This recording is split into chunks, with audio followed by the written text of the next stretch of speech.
Avant de mettre le cap sur 2023, revenons sur les nombreux événements de l'année 2022. Une année qui a marqué la reprise de la vie et des rencontres permettant de rassembler les Verriérois. Faire vivre les émotions du sport à tous, tel est l'esprit terre de jeu dont est imprégnée la ville de Verrières-le-Buisson. Cet automne, la piste de BMX a été inaugurée avec ses nouveaux équipements.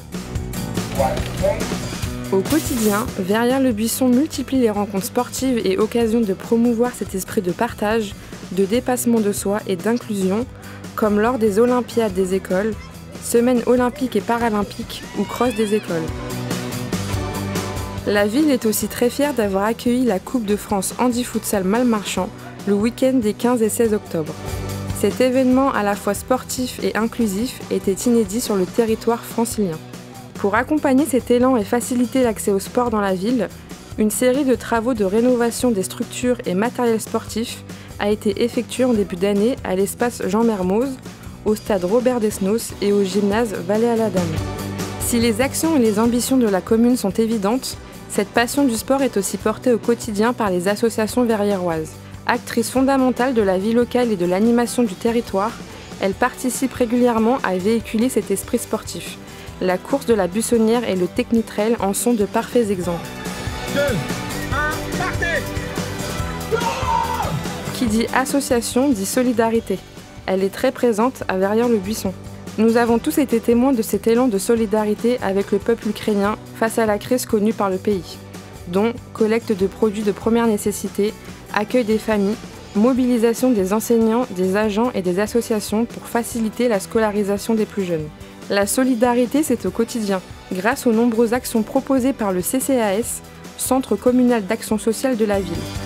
À destination des seniors ou de tous ceux qui ont besoin d'être accompagnés, cette solidarité se déploie notamment dans le dispositif d'accès aux droits. Le 12 octobre, le local du point Justice a été inauguré place Charles de Gaulle pour accueillir la population sur les demandes d'aide juridique, de médiation familiale et d'accompagnement administratif et social. La solidarité est aussi une valeur entretenue avec nos villes jumelles. À l'occasion du 50e anniversaire du jumelage avec Ovelof, et pour sceller la signature de ce renouvellement du serment de jumelage, une statue a été créée par l'artiste verriérois Christophe Rouleau et inaugurée lors de la cérémonie du 11 novembre. Les deux villes, qui partagent aussi le même esprit sportif, se sont aussi retrouvées autour du défi sportif commun Ville en selle. En parlant de fraternité, êtes-vous venus encourager nos vaillants et talentueux verriérois lors des concours d'éloquence ? Ouvert aux jeunes du territoire âgés de 15 à 18 ans, le concours à pleine voix a été lancé en mars par la communauté d'agglomération Paris-Saclay, sous l'impulsion de notre maire François-Guy Trébulle, également vice-président de Paris-Saclay, en charge des projets pour la jeunesse. Et je tiens à vous dire à quel point je crois qu'on est tous collectivement très fiers et très heureux d'avoir été là et d'avoir entendu ce que vous avez présenté, ce que vous nous avez fait partager. Bon, je crois qu'on peut les applaudir quand même. Les plus jeunes citoyens ont aussi la parole à Verrières-le-Buisson, une parole institutionnelle incarnée par le conseil municipal des enfants. Ce comité composé de 16 élus a été renouvelé par moitié avec 8 nouveaux élèves de CM1, comme chaque année en novembre, pour un mandat de 2 ans. Les jeunes conseillers sont très présents lors des cérémonies officielles et événements forts de notre commune. Ils participent aussi activement à la mise en place de projets d'amélioration de notre quotidien.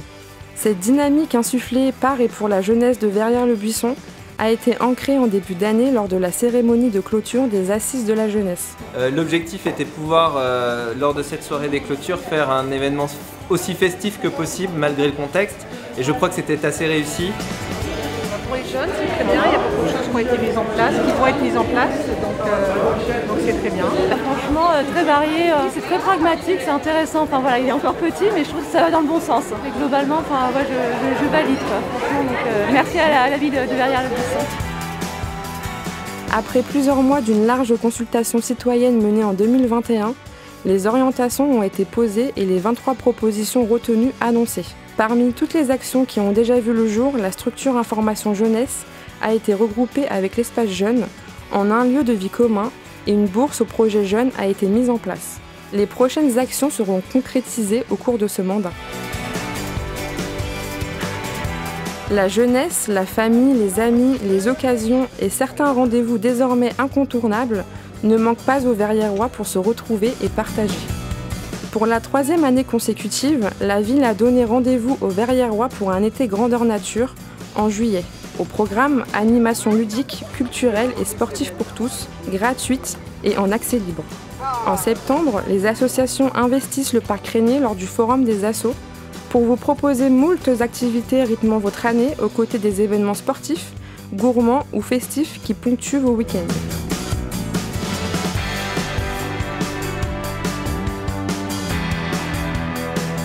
Je suis venue pour payer les inscriptions des enfants et puis aussi pour animer le stand des parents d'élèves. Vous y allez chaque année? Noter dans l'agenda dès qu'on a la date pour finaliser les dernières inscriptions. Ce tissu associatif et ces événements municipaux participent sans nul doute à ce cadre de vie si précieux que nous chérissons à Verrières. Un cadre de vie que la municipalité souhaite préserver par-dessus tout, comme en témoignent les actions et travaux effectués en 2022. La maison médicale tout d'abord.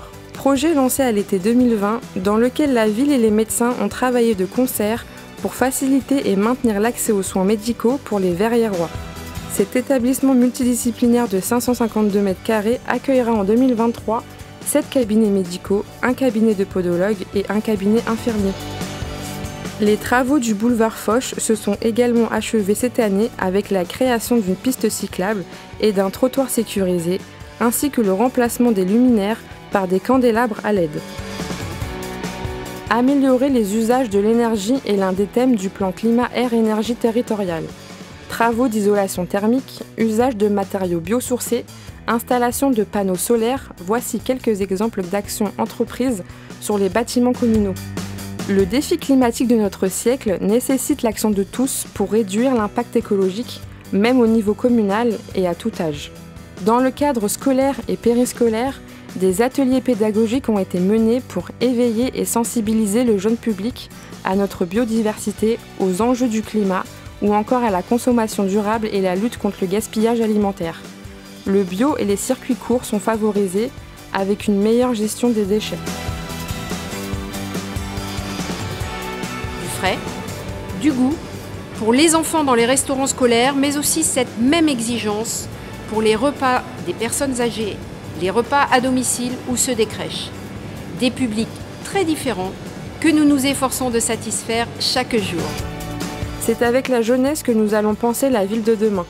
Une ville qui intègre les nouveaux modes de vie pour les générations à venir. Avec le développement des mobilités douces sur le territoire, la commune œuvre pour favoriser un partage paisible de cet espace public et une coexistence des piétons, vélos et véhicules. L'aménagement de zones de rencontre, les radars pédagogiques et le passage progressif de toute la ville à 30 km/h vont en ce sens. Toujours sur le thème de la mobilité, vos élus à vos côtés au quotidien ont par ailleurs œuvré pour que Verrières-le-Buisson ait un service de transport gratuit. Parce qu'un aménagement de l'espace public sûr et serein passe par la protection et la dissuasion, la municipalité a inscrit le déploiement de la vidéoprotection au titre des priorités de son conseil local de sécurité et de prévention de la délinquance, le CLSPD. Le CLSPD est un dispositif réglementé et encadré par la CNIL, destiné à protéger les personnes, les biens, les installations publiques et à lutter contre toute forme de délinquance.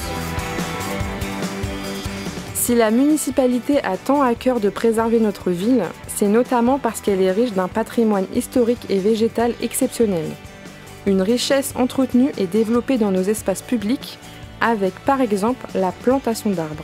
Alors cette opération s'inscrit complètement dans l'esprit de Verrières Ville Arboretum.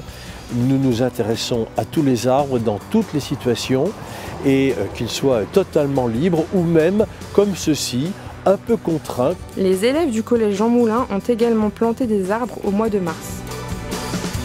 Au mois de septembre, les écoliers de l'école d'Aigrochêne ont découvert grâce à une nouvelle cour un espace végétalisé à la fois ludique et pédagogique. Pour illustrer la volonté de valoriser à la fois ce patrimoine naturel mais aussi son attachement fort à l'art et à la culture accessible à tous, la municipalité a lancé récemment le projet de Ville Arboretum. Le centre culturel André Malraux a vu cette année l'avancement d'un vaste projet de réhabilitation et la construction d'une extension de verre et d'acier de 640 m² qui accueillera le futur pôle médiathèque et patrimoine composé du musée végétal et de l'herbier, un troisième lieu moderne et chaleureux dédié à la lecture mais aussi aux multimédia, aux expositions, aux rencontres et animations.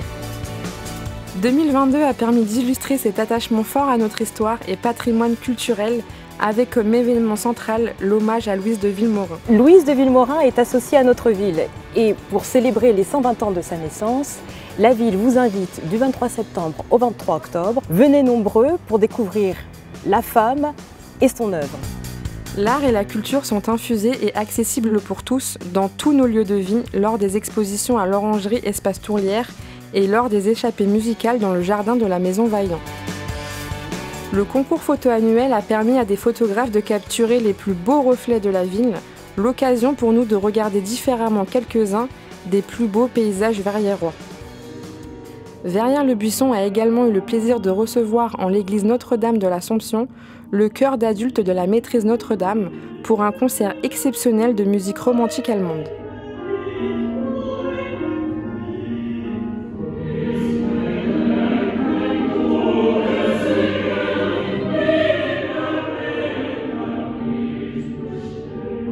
Rendez-vous culturel et festif désormais incontournable, la 4e édition du Festival des Arts de la rue Orsène s'est tenue au mois de juin.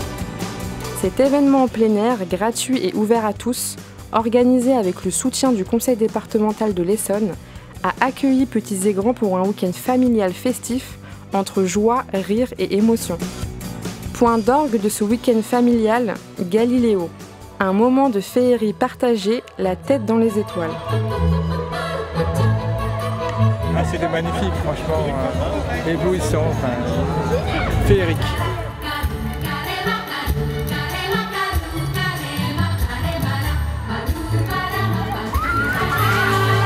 C'était magique de les voir tout à haut, en train de bouger, tourner. Des acrobaties avec une altitude, une hauteur, on ne s'attend pas à voir ça ici. Et non, c'était une très belle découverte. Magnifique. C'est pour la mairie de Verrières. Merci. Félicitations pour l'organisation du coup. Ça rapproche les gens. Cette année 2022 qui se referme a sans nul doute été une belle année à Verrières-le-Buisson, sous le signe du dynamisme et de riches moments que nous espérons continuer de pouvoir partager ensemble en 2023.